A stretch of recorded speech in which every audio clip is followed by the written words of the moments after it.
दोस्तों, भगवान कृष्ण ने महाभारत काल में ही कलयुग का विस्तार पूर्वक वर्णन कर दिया था। कलयुग में लोग कैसे होंगे, जीवन कैसे व्यतीत होगा, लोगों का व्यवहार एक दूसरे के प्रति कैसा होगा, यह सब उस काल में ही बताया जा चुका था। यहाँ हम प्रस्तुत करेंगे भगवान कृष्ण द्वारा कलयुग के बारे में बताई गई 5 कड़वी बातें, जो आज 100% सच हो रही हैं। महाभारत काल में पांचों पांडवों के मन में कलयुग के बारे में जानने की जिज्ञासा थी। उन्होंने एक बार भगवान कृष्ण से पूछा कि कलयुग में मनुष्य कैसा होगा, लोगों के विचार कैसे होंगे और मोक्ष प्राप्ति कैसे होगी। ये प्रश्न सुनकर भगवान कृष्ण ने पांचों पांडवों को वन में जाने के लिए कहा और यह भी कहा कि जो कुछ भी तुम वहां देखो मुझे विस्तार में आकर बताना। पांचों भाई वन में जाकर वापस आए और भगवान कृष्ण को क्या बताते हैं, चलिए जानते हैं। युधिष्ठिर महाराज ने एक 2 सूंड वाले हाथी को देखा और वो बहुत आश्चर्यचकित हो गए।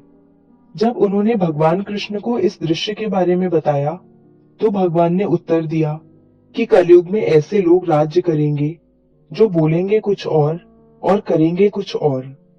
ये लोग दोनों ओर से शोषण करेंगे। भीम ने देखा एक गाय को जो अपने बच्चे को इतना चाट रही थी कि बच्चे का रक्त निकल आया। भीम यह देखकर दंग रह गए और भगवान कृष्ण से इसका अर्थ पूछा। कृष्ण ने बताया कि कलयुग का मनुष्य अपने बच्चों से इतना आसक्त होगा कि ऐसी ममता के कारण बच्चों का विकास ही रुक जाएगा। यदि किसी का पुत्र साधु बना तो सब उसके दर्शन करेंगे, परंतु यदि स्वयं का पुत्र साधु बना तो दुखी हो जाएंगे, रोएंगे कि मेरा पुत्र किस राह पर जा रहा है, इसका क्या होगा। कलयुग में लोग बच्चों को मोह माया और परिवार में ही बांध कर रखेंगे और उसका जीवन वहीं नष्ट हो जाएगा। फिर भगवान ने वास्तविकता बताते हुए कहा कि तुम्हारे पुत्र तुम्हारे नहीं बल्कि उनकी पत्नियों की अमानत है, पुत्रियां उनके पतियों की अमानत है, यह शरीर मृत्यु की अमानत है और आत्मा परमात्मा की अमानत है। अर्जुन ने देखा एक पक्षी जिसके पंख पर वेद की रुचाई लिखी हुई थी, परंतु वो एक मनुष्य का मांस खा रहा था। यह देखकर अर्जुन हैरान हो गए। इस पर भगवान ने बताया कि कलयुग में ऐसे लोग होंगे जिन्हें विद्वान कहा जाएगा, किंतु उनकी मंशा यही होगी कि किसकी जल्दी मृत्यु हो और उसकी संपत्ति को अपना लिया जाए। व्यक्ति का औधा चाहे कितना भी बड़ा होगा, परंतु उसकी दृष्टि दूसरों की संपत्ति पर ही रहेगी। ऐसे लोग बहुत होंगे जो दूसरे के धन को छीनने को आतुर होंगे। वास्तविक संत तो कोई कोई ही होगा। नकुल ने देखा कि एक भारी चट्टान पर्वत से गिरी और बड़े से बड़े वृक्ष भी उसे नहीं रोक पाए, परंतु एक छोटे से पौधे से टकराकर वह चट्टान वहीं रुक गई। इसका अर्थ बताते हुए कृष्ण ने कहा कि कलयुग में मनुष्य की बुद्धि क्षीण होगी, उसका जीवन पतन होगा और इस पतन को धन या सत्ता के वृक्ष रोकने में सक्षम नहीं होंगे, किंतु हरिनाम रूपी एक छोटे से पौधे से मनुष्य का जीवन पतित होने से रुक जाएगा। हरि कीर्तन से मनुष्य की बुद्धि प्रबल होगी।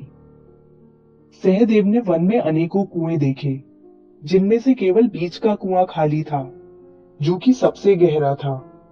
कृष्ण ने इसका अर्थ बताया कि कलयुग में धनी व्यक्ति अपने शौक के लिए पुत्री विवाह में, उत्सवों में, बहुतायत में धन खर्च करेंगे, परंतु यदि किसी भूखे को देखेंगे तो उसकी सहायता करने में किसी को कोई रुचि नहीं होगी। इंद्रियों की संतुष्टि, मदिरापान, मांस भक्षण और व्यसन में धन खर्च किया जाएगा। जो लोग ऐसी आदतों से दूर होंगे उन पर कलयुग का नहीं बल्कि परमात्मा का प्रभाव होगा। तो दोस्तों, ये है कलयुग के 5 कड़वे सत्य जो भगवान कृष्ण द्वारा बताए गए थे और आज सच भी हो रहे हैं। हम अपने आगे के वीडियोस में भी चर्चा करते रहेंगे भगवत गीता, रामायण तथा महाभारत के अन्य तथ्यों की। आपको हमारा आज का एपिसोड कैसा लगा, हमें कमेंट करके बताइए। वीडियो को शेयर भी करें और हमारे चैनल को सब्सक्राइब जरूर करें ताकि आने वाली वीडियोस को भी आप एंजॉय कर सकें। हरे कृष्णा।